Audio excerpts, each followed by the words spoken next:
1,400 predominantly young white teenage girls have been groomed and sexually abused, and the overwhelming majority of men involved in that were of Pakistani origin. All right, as most of you already know, Tommy Robinson was arrested in the UK because he was live streaming about Pakistani grooming gangs. He literally was arrested during his live stream. And as most of you already know, the leader of Britain First was arrested. He was attacked in prison. I think the leaders of the UK know that it's very dangerous.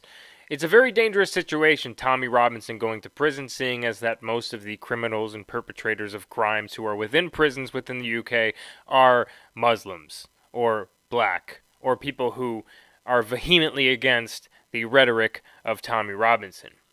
Now, this is something that even Trevor Phillips, a member of Parliament that led Britain's equality commissions, agrees with. He agrees with Tommy Robinson on the things that he says. He says that we should not suppress the truth because suppressing the truth only has adverse effects and has the exact opposite result on what you're intending to do with it. Take a listen. My name is Trevor Phillips. For 10 years I led Britain's equality commissions. It was my job to make sure that different racial and religious groups got on.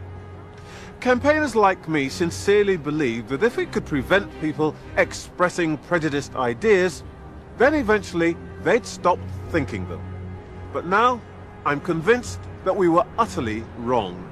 Now, this is a country that is almost completely far gone. I do not believe that it is even salvageable at this point unless there's some sort of mass uprising by the people, which there won't be because they are extremely indoctrinated and brainwashed as we are here. This is a country that contains the city of London where it is completely illegal to own a gun. They have banned firearms and handguns there, yet they're seeing a 40% increase in shootings, a massive increase in stabbings, and they just recently surpassed the murder rate of New York, which almost has an identical population and millions upon millions more guns. Now let's talk about diversity for a moment. Have you ever asked yourself, why is the term diversity only meant for white countries? Why is the term multiculturalism only pushed upon countries that are of people that are mostly European descent, such as America, Germany, Britain, France, every single country in Europe? Everyone talks about we need more diversity, we need more multiculturalism, and it's only for the countries that are majority white. Australia, every single country that is majority white, people talk about why it's important to have diversity. You don't see diversity pushed in Africa. You don't see multiculturalism pushed in Mexico.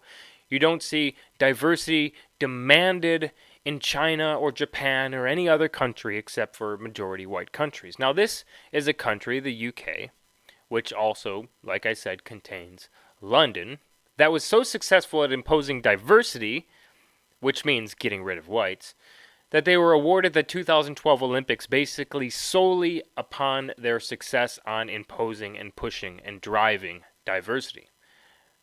Less than 24 hours later, when it was announced that they were awarded the 2012 Olympics, bombs were detonated in the subway. This is less than 24 hours later. They were awarded the Olympics in 2012 because they were so successful at diversity. Bombs were detonated in the subway.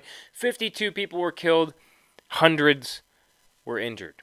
London's pitch for the 2012 Olympic Games was based on the success of our drive to embrace diversity. Awarded the City of London. When the verdict was announced, it felt as though the world had given us a stamp of approval. The new Labour vision of Britain as a multi-ethnic, multicultural beacon was at the heart of London's victory. Less than 24 hours later, this happened. 4 bombers had struck London's transport system, killing 52 people and injuring more than 700. But when the country learned that those bombers were British Muslims, our unity was balanced on a knife edge. Now, it's just like here in America. Everyone knows that diversity is a sham. Everyone knows which groups are more likely to commit which crimes, but no one is really willing to talk about it. Their actions, though, speak louder than words when it comes time to buy a house, and you see exactly where they purchase their homes at.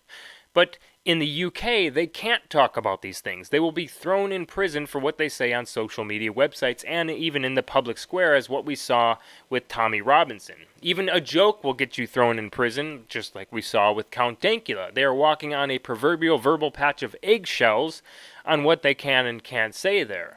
But this brings me back to the debate. The link will be in the description that I had with a guy who called into my show who said his name was Black Skin is Amazing, and he said that blacks commit a higher crime rate, a much higher crime rate, because of Jim Crow laws and segregation and racism from white people. This here is a perfect example that I presented to him on the crime rate and the perpetrators of crime and the victims of crime and murders in London and the UK and countries where there was no such thing as Jim Crow laws or segregation like we had here. And this is also, once again, backed up by the person who wrote the laws that are now imprisoning Tommy Robinson. Take murder. In England and Wales, if you're white, you have a 9 in 1 million annual chance of being murdered. But if you're black, that goes up to a 26 in 1 million chance, almost 3 times as likely. But of those black victims, most, 3/4, are killed by black perpetrators. Now, more particularly, Tommy Robinson would speak out against Pakistani rape gangs, and he would put an emphasis on the type of background that the people who ran the gangs were from. According to the guy, as I said, who actually wrote the laws that imprisoned Tommy Robinson, he is 100% right. The police in the UK are doing more to stop people from speaking out about the problem than what they're doing to stop the actual problem itself. You realize that this is a big issue here and can lead to much more adverse consequences than they actually think about. Now, what the government officials in the UK are actually doing is essentially torturing, murdering, and raping their own people, and then arresting them if they speak out about it. Between 1997 and 2010, there were 17 court cases linked to the group street grooming exploitation of young girls. Those cases led to 56 men being convicted. 3 were white. More than 40 were Pakistani heritage Muslims. Altogether, they abused over 200 victims. And the numbers are still growing. We've just had a report earlier this year in Rotherham, an independent inquiry that has said in a town whose Pakistani community is less than 5% of the population, 1,400 predominantly young white teenage girls have been groomed and sexually abused, and the overwhelming majority of men involved in that were of Pakistani origin. That's a pattern that's been repeated in Bradford, in Leeds, in Manchester, in Blackburn, in Rochdale, in Preston, in Blackpool, in Derby, in Nottingham, in Birmingham. There are reasons why that has happened. Now, the government of Britain actually went so far as to call for an educational video to be made for young girls to learn how these grooming gangs actually work, to protect them. But because the person that they hired to make the video made the main character of Pakistani descent and Pakistani background, the video was immediately halted. And they called for a revision of the video to make the main character, the main person, the head of the grooming gang within this video, a white guy. Being told by the people on the ground who had been involved in making that film was that the single most important reason why that film has not been shown in schools is because the main groomer and abuser was an Asian man. And that was unacceptable. There was a terror of treading into what was seen as a cultural, ethnic minefield. A second film was circulated, however. My men, all right. Look closely. It's not that hard to see the difference. I'm Lauren. Oh, Camilo, nice to meet you. He's a white teenager as opposed to a 20-something Asian. He's a lad barely a couple of years older than the girls involved.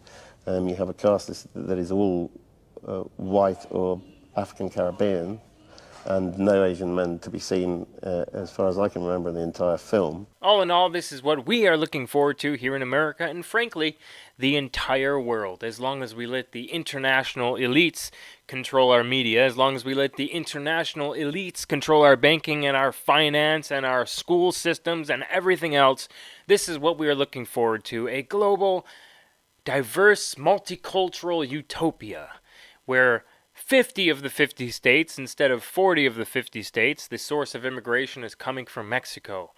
And the immigration into Italy and Germany and Sweden and every other country in Europe just keeps pouring in until every last one of you evil white men are gone.